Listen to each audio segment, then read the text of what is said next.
اس ایک آیت کریمہ میں حضور کی کئی شانیں بیان فرمائی گئی ہیں۔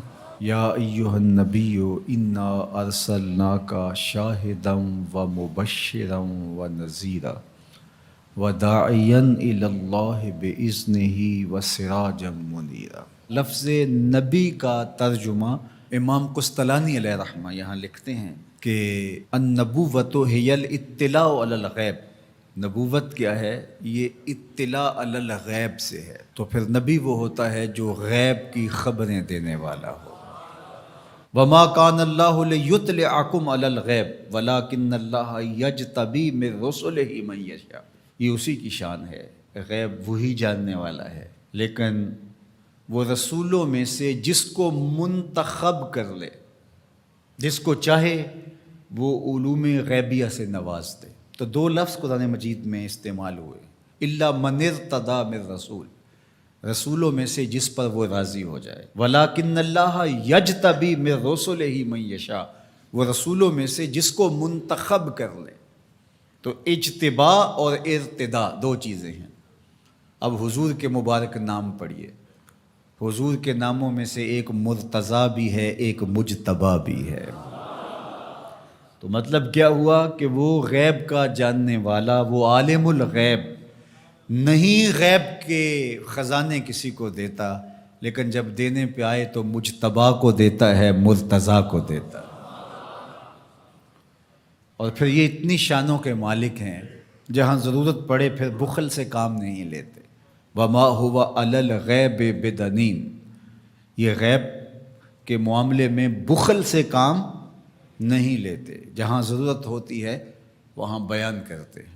سیدنا عمر بن خطاب رضی اللہ تعالیٰ عنہ فرماتے ہیں، قام فینا رسول اللہ صلی اللہ علیہ وسلم فاخبرنا عن بدء الخلق حتی دخل اہل الجنت منازلہم و اہل النار منازلہم، حافظ ذالک من حافظہ و نسیہ من نسیہ۔ کہا ایک دن حضور کھڑے ہوئے مجمع اصحاب میں، اس کائنات کی ابتدا سے انتہائے کائنات تک، یہاں تک کہ جنتی جنتوں میں چلے گئے اور جہنمی جہنم میں چلے گئے، کوئی شے نہیں جو حضور نے چھوڑی ہو، سب حضور نے بیان فرما دیا۔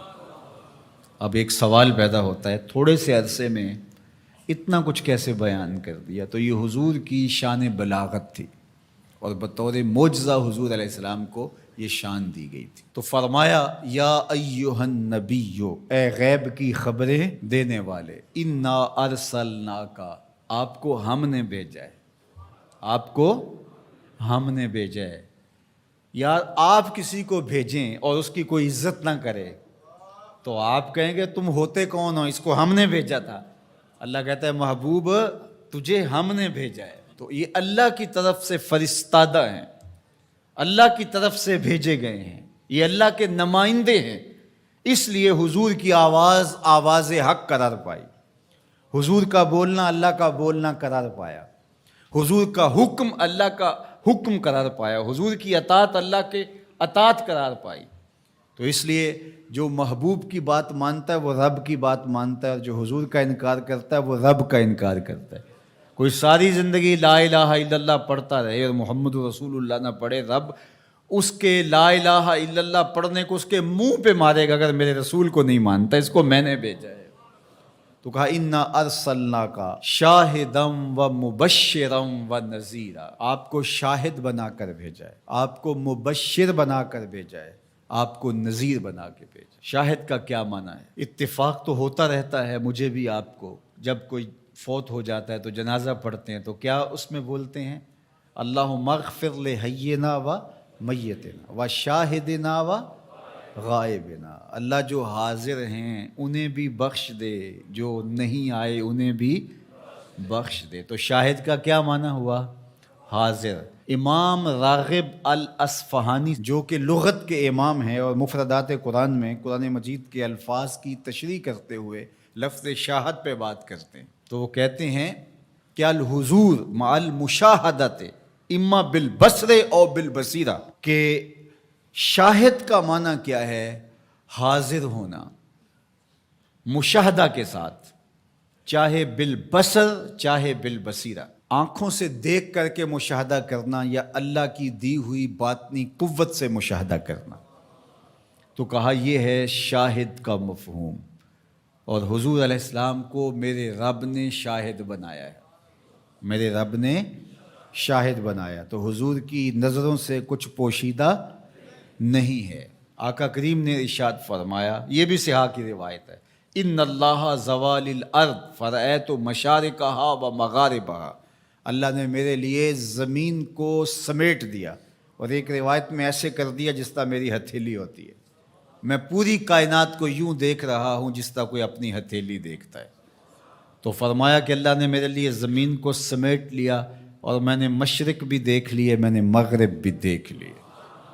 تو زمین حضور کے سامنے ہے جس طرح ہتھیلی ہوتی ہے. انی ارا ما لا ترون و اسمع ما لا تسمعون. فرمایا جو میں سنتا ہوں وہ تم نہیں سنتے، اور جو میں دیکھتا ہوں وہ تم نہیں دیکھتے.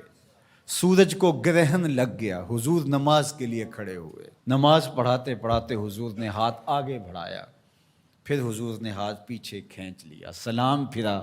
تو صحابہ نے پوچھا حضور آج نماز میں آپ نے ہاتھ آگے بڑھا لیا تھا جس طرح کوئی چیز پکڑنے لگے ہوں، پھر آپ نے ہاتھ پیچھے کھینچ لیا، کیا ماجرا ہوا؟ فرمایا جنت میں کھجوروں کا ایک خوشہ لٹک رہا تھا، میں نے سوچا تمہارے لیے توڑ لوں، اور اگر میں توڑ لیتا تم قیامت تک کھاتے رہتے، ختم نہ ہوتا. پھر میں نے نہیں توڑا، میں نے کہا چلو کل قیامت کو ہی صحیح. حضور کھڑے کہاں ہیں؟ مدینے میں. صحاح کی روایت ہے کھڑے کہاں ہیں، اور ہاتھ اٹھا کے کہاں تک پہنچایا؟ جنت میں. صحیح بخاری اٹھائیے، باب تصفیۃ الصفوف ہے.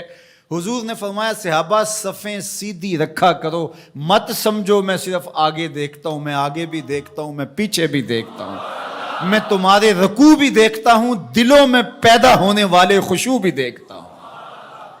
اے فروغت صبح آثار و دہور، چشم تو بی نندائے ما فی الصدور، انا ارسلناک شاہدا. محبوب ہم نے آپ کو شاہد بنا کے بھیجا. ومبشرا، ہم نے آپ کو مبشر بنا کے بھیجا، خوشخبری دینے والا، نیکوکاروں کو جنت کی بشارت دینے والے، اہل ایمان کو اللہ کی رضا کی بشارت، جنت کی بشارت دینے والے. یہ حضور کی شان ہے. پھر فرمایا وَنَذِيرًا، ڈر سنانے والا، کفار کو، عاصیوں کو، بدکاروں کو، اللہ کے نافرمانوں کو جہنم کے عذابوں سے ڈرانے والے. یہ نبی کی شان ہے. نبی مبشر بھی ہیں اور نذیر بھی ہیں. وَدَاعِيًا إِلَى اللَّهِ بِإِذْنِهِ، اور اللہ کے اذن سے اللہ کی طرف بلانے والے. اور جس طرح میرے حضور نے بلایا ہے، یہ تاریخ کا انوکھا باب ہے. وَسِرَاجًا مُنِيرًا، روشن آفتاب بنا کر کے جس کے جلووں سے ظلمتیں دور ہو گئیں. حضور حصی اعتبار سے بھی سراج منیر ہیں، اور معنوی اعتبار سے بھی سراج منیر ہیں. معنوی اعتبار سے اس طرح کہ ظلم، شرک، کفر کے اندھیرے حضور کے آنے سے مٹ گئے، ناانصافیاں ختم ہوئیں. اور حصی طور پہ حضور کے مبارک بدن سے نور نکلتا تھا. تو ذرا اس آیت کریمہ کو دیکھیے، ایک آیت میں حضور کی عظمتوں کے موتی پروئے ہوئے. یا ایھا النبی انا ارسلناک شاہدا و مبشرا و نذیرا وداعیا الی اللہ باذنہ وسراجا منیرا. زیراں زبراں شداں مداں شان ادی وچ آئیاں، عامہ لوکاں رمز نہ کوئی. مزید اچھی ویڈیوز کے لیے چینل کو لائک، شیئر اور سبسکرائب کریں. شکریہ.